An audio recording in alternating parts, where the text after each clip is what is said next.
નમસ્તે ભારતીયો દેશવાસીઓ, હું હેમંત કુમાર ગોપાળભાઈ તંડેલ, ગામ કોસંબા, તાલુકો જિલ્લો વલસાડ, ગુજરાત.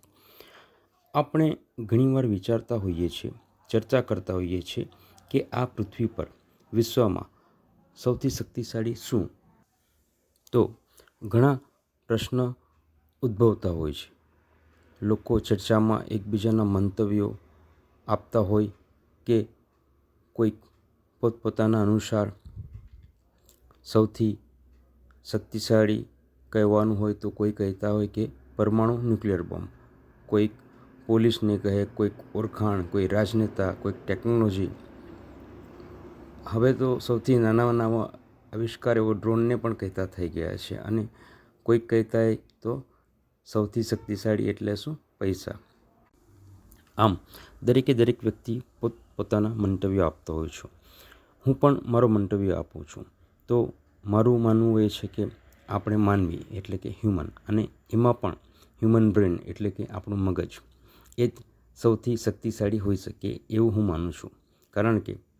કારણ કે ઉપર આગળ વાત કરી એવી રીતના પૈસા હોય, ઓળખાણ હોય, ટેકનોલોજી, આમ દરેકે દરેક બાબતમાં મહત્ત્વની જે કોઈ ભૂમિકા ભજવી હોય એ માણસ અને માણસનું બ્રેન એટલે મગજ.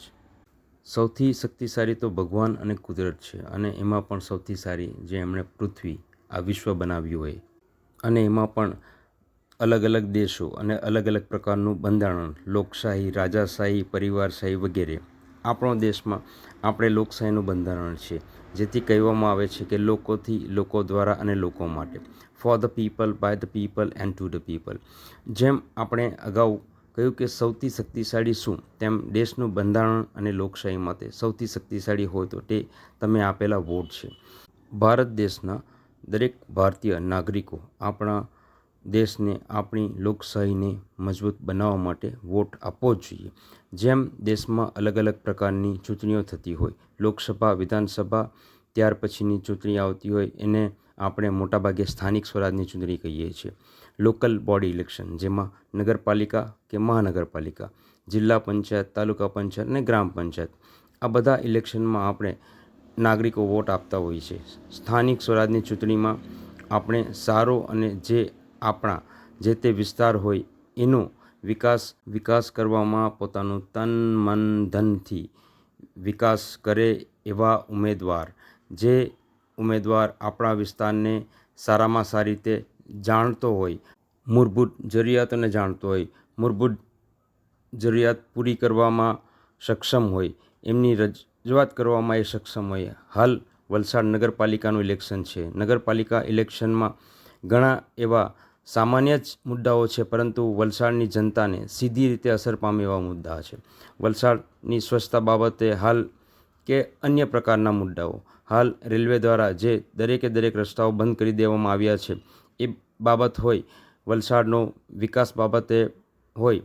નગરપાલિકામાં એવો પણ મુદ્દો ચાલી રહ્યો છે કે વાપી થોડા સમય પહેલાં જ નગરપાલિકા બની અને હવે મહાનગરપાલિકા બનવા માટે જાહેરાત પણ થઈ ચૂકી છે અને આગળની પ્રક્રિયાઓ પણ ચાલે છે.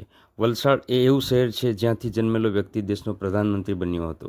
વલસાડ સારામાં સારું નગરપાલિકા બને એ માટે વલસાડ નગરપાલિકાના મતદાતાઓ સારામાં સારા ઉમેદવારોને વોટ આપી એમને વિજયી બનાવી વલસાડને એક મોડલ નગરપાલિકા કે શહેર તરીકે ઓળખાય એવું બનાવવા માટે દરેકે દરેક વ્યક્તિએ, એટલે કે લોકશાહીમાં સૌથી શક્તિશાળી શું છે તો એ તમારો મત, જેથી આવતીકાલનું ઇલેક્શનમાં દરેકે દરેક વ્યક્તિ વોટ આપે અને વલસાડના વિકાસ માટે વોટ આપે.